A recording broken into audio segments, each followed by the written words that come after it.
После неудачи, которую Мамай потерпел на Куликовом поле, он стал собирать в Крыму силы для нового похода против русских. Мамай имел шансы на успех, но ситуация резко переменилась.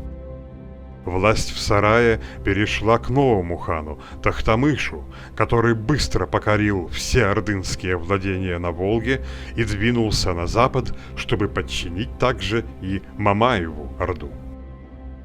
Мамай вывел свою армию из Крыма навстречу Тохтамышу и встретил хана у реки Калки, надеясь отбить его наступление. Однако вместо боя войско Мамая присягнуло на верность Тохтамышу. Причиной было то, что Мамай на тот момент еще не успел провозгласить очередного хана-ставленника взамен прежнего, погибшего, а не имея законного хана, воины не стали сражаться с новым правителем.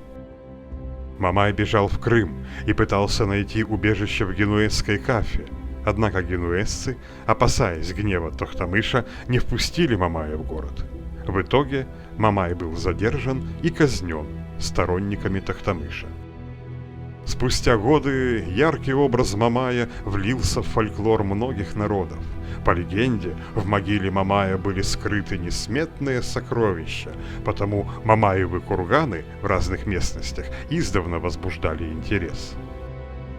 Вокруг Старого Крыма уже не раз обнаруживали различные могилы Мамая, однако достоверных доказательств их принадлежности Мамаю не существует, и реальное место захоронения Бегляребека остается неизвестным.